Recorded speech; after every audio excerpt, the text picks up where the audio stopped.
What's good, YouTube? Today I'm coming at you guys with my first video, and in this one we'll be talking about astrophotography, specifically star trails. I'll be covering everything from what you need to shoot them, how to shoot them, and how to edit them in Photoshop and Lightroom. If you guys enjoy the video, make sure to like and subscribe for more. Let me know down in the comments what you want to see the next one. Let's get into it.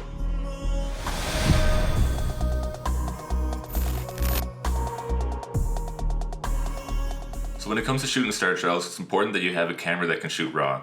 This allows you to retain a lot of detail and bring a lot of detail out of the shadows and the sky. It's also crucial to have a tripod and one that's sturdy enough and not going to shift at all if any wind comes by and blows it a little bit. Lastly, you need some way of continuously shooting, whether that's with a remote shutter or if your camera has a time-lapse mode, that'll work as well. When it comes to where you're going to shoot the star trails, location is more important than you may think. You're going to want one with low light pollution, so that means you got to be away from big cities and away from major roads. Now when you're shooting star trails, you're going to want a fairly long exposure. So somewhere around 15 to 30 seconds is ideal. Any longer than 30 seconds and you risk getting excess noise in your photo, which is just going to be a pain to deal with in post. Continuing to talk about noise, you're going to want a fairly low ISO. This will ensure that you minimize the amount of noise in your photo. So you're going to have to adjust your shutter speed to reduce the amount of noise, but keep in mind, as I said, anything over 30 seconds and you risk excess noise. You're also going to fairly fast aperture, as this will also allow the most light in total. So another thing to keep in mind when you're picking out your location is where you're going to shoot. If you're shooting north towards Polaris, you're going to get circular star trails. While if you're shooting east or west, you'll get more diagonal, and if you're shooting south, it'll be like an upside down parabola.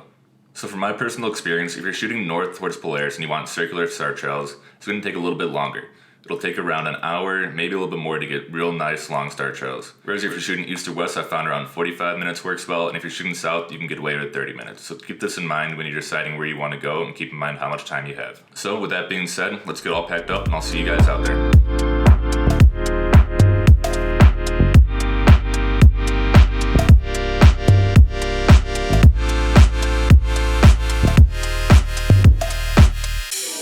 Okay, so it is currently the next day. Now we're going to get into how to go about editing your star trail photos. So there's two different ways you can go about doing this. The first option is to bring all your photos into Lightroom, then bring them over to Photoshop, merge them, save them as a file, and bring them back over to Lightroom to edit. The other way, which is how I do it, is to edit them all in Lightroom, then bring them to Photoshop, merge them, and then bring it back to Lightroom to do any final changes. So once you're in Lightroom, you're going to bring all your photos in and import them, and then go over to your Develop tab, and pick one of your photos that you want to start with, and we're going to start editing it. So the first things I like to do is do my lens correction. I was shooting on a Sigma 16mm, so I'm going to set it to that. And then I also like to just kind of fix the crop a little bit. Then I'm going to turn up the exposure just so I can see it better. And just make sure, see if I can level it. Try to manually level it.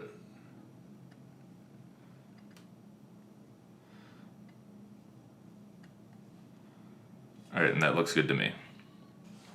Alright, so now we're going to start, and I already have the exposure up just so I can see a little bit. I'm going to leave that up for now until I want to finalize just so I can see how the colors go. And for me personally, I like kind of more blue photos, especially when it comes to the night sky. So think about right there. You're just going to kind of mess around with the settings and see what exactly you like. So I think that exposure is actually pretty good right there. Bring up the highlights a little bit to make the stars more noticeable. Increase the shadows so you can see the foreground. I tend to normally leave the white and blacks on, then increase your clarity. And then for the tone curve, going to kind of do a fairly normal tone curve. Bring the bottom over to crush the blacks and kind of give it a little bit more contrast. And kind of when I say fairly normal, I mean like an opposite style curve, so you bring up the shadows and bring down the highlights a bit. And so these rocks were actually pretty orange, so I want to kind of bring out the orange in them a bit. And then the greens, which is kind of more the yellows, mess around with those a bit.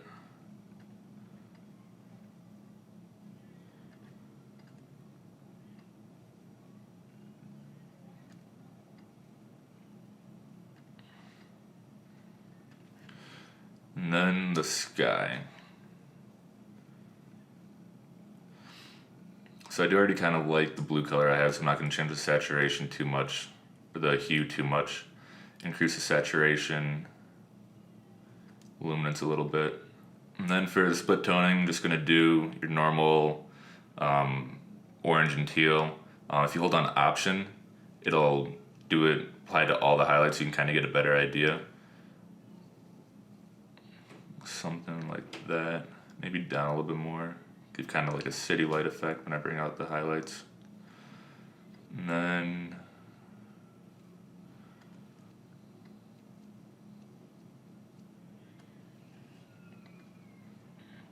then go into detail. We're going to add some sharpening. And then some noise reduction. These are all just kind of settings that I've found over the past work for me. So if you just want to copy them and try it out for yourself, that's okay. And then finally the calibration. Just kind of mess around, see what you like, what you don't like, and always undo it, but it's a good way to learn Lightroom and figure out what settings you do like, what looks you like, and that kind of stuff. Okay, and that's looking pretty good. So now what you're gonna do is you're gonna go and select all of your photos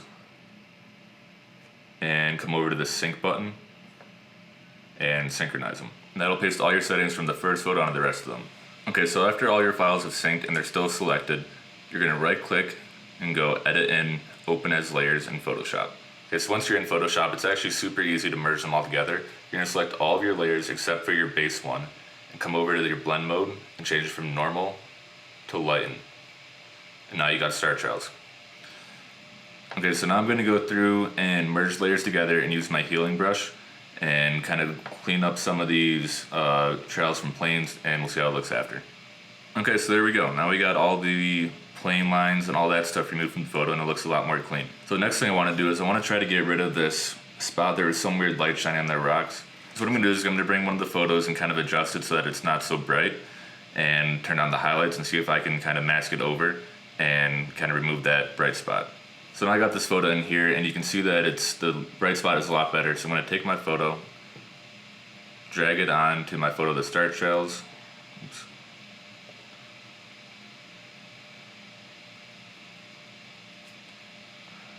Line it up, and then I'm just going to do a rough selection that I can fix later with the mask, and then create a mask.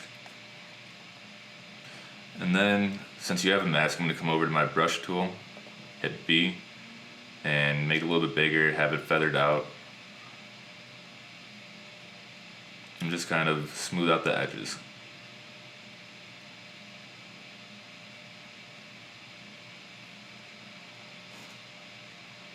So that's looking a lot better, I think. So we're gonna go ahead and save it as a TIFF, and then we'll bring it back over to Lightroom, do a couple final touches over there.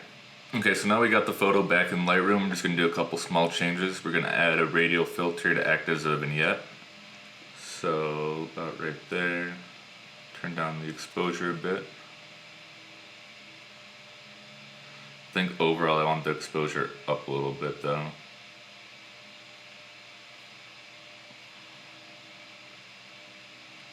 I'm going to add a graduated filter on the bottom going up, and also just turn down the exposure a little bit. Last thing we're going to do is we're going to crop it. There's a little bit too much foreground for me personally, so I'm going to bring it up a little bit. I think that's good. And there we go. The photo's all done. And that's how you turn a normal raw long exposure photo with no star trails from something like this into photo with star trails like this. If you guys enjoyed this video, make sure to like and subscribe for more. Let me know down in the comments what you want to see in the next video. Until then, go out and capture some photos, and I'll see you guys in the next one.